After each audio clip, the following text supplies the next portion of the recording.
ఒక్కరు ఉంటారు, పక్కన కారు వెళ్తా ఉంటే మనం కూడా వెళ్ళాలి అనిపిస్తుంది. కానీ దీంట్లో మనం కార్ తీసుకోవచ్చు, ఇల్లు తీసుకోవచ్చు, గిఫ్ట్స్ తీసుకోవచ్చు, మనీ తీసుకోవచ్చు, ఎర్న్ చేసుకోవచ్చు, ప్రతిదీ సార్ మీరు ఫ్రీగా చేసుకోవచ్చు. ఇప్పుడు ఏదైనా ఎల్ఐసి ఏజెంట్స్ ఉన్నారు ఇక్కడ, లేకపోతే ఏదైనా మార్కెట్ మీకు ఏమంటారు సార్, అవి టార్గెట్స్ ఇస్తారు, అవి రీచ్ అయితేనే మీకు పేమెంట్స్ వస్తాయి. దీంట్లో మరి సార్ టార్గెట్స్ ఇస్తున్నారా మనకి? నో టార్గెట్, ఫ్రీగా చేసుకోండి అంటున్నారు. వస్తే అతిథి మరి అది వాళ్ళ చుట్టాలు వస్తేనే మంచిగా పంపించేస్తారు. సార్ టీ ఇచ్చి మీతో మాట్లాడి స్పెండ్ చేసి వాటర్ ఇచ్చి ఎంతో మర్యాదగా చూసుకున్నారు. ఎందుకంటే గౌరవం ఎక్కడ దొరుకుతుంది సార్? అవునా కదా? దొరకదండి, మీరు ఎవరు మాట్లాడలేదు సార్, దొరకదండి, దొరకదు,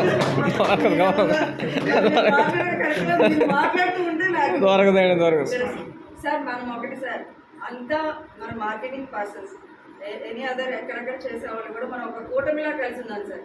మనం వచ్చింది దేనికి అనేది ఆలోచించుకొని ఒకటి సార్, మనము చెయ్యాలి అనుకుంటే, ఇన్ని లక్షలు సంపాదించాలి అనుకుంటే కంపల్సరీ రియల్ ఎస్టేట్ ఒక్కటే సంపాదించగలం సార్.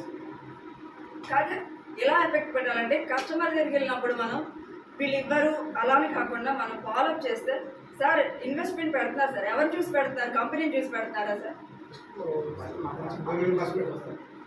Marketing work. మరి మిమ్మల్ని చూసి ఇప్పుడు ఒక కొనే ప్రోడక్ట్ దీనికి ఎన్ని ఇయర్స్ వారంటీ ఉంది, దీనికి ఎన్ని సంవత్సరాలు ఉందని మనం చూస్తాం కదా సార్. మరి మనల్ని చూసి అన్ని కోట్లు ఇన్వెస్ట్మెంట్ పెడతారు కదా. విలాస్ అంటే కోట్లు సార్, అవునా? మరి వెంచర్స్ లక్షల్లో ఉన్నాయి. మనల్ని నమ్మి ఇంత పెడుతున్నారంటే మనం ఎలా ఉండాలి సార్? బాగా స్పీడ్గా ఉండాలి. అంటే మనం ఎక్స్ప్లెయిన్ చేసే విధానం సార్. ఇప్పుడు మనకి ప్రాజెక్ట్, మంచి ప్రాజెక్ట్ ఉంది, ఎండి గారి గురించి ఎక్స్ప్లెయిన్ చేయాలి, మనం ఇక్కడ తీసుకురావాలి. ఎందుకంటే మన ఎండి గారిని ఇది చేస్తేనే ఆయన పర్ఫెక్ట్ జెన్యూన్ అనుకోండి, మనకి రాదా సార్ బిజినెస్? ముందు మనం ఎలా ఉండాలి సార్ ఇక్కడికి రావాలి అంటే? అంటే మనం కూడా జెన్యూన్ నమ్మకంగా ఉండాలి సార్. ఏదైనా వస్తువు కొనేటప్పుడు మనం నమ్మకమే కదా సార్ చూసేది. విజయపాలు ఎక్కువ వాడతారండి సార్, మేము సగం డైరీ వాడతాం, ఇప్పుడు వాడుతున్నారు సార్.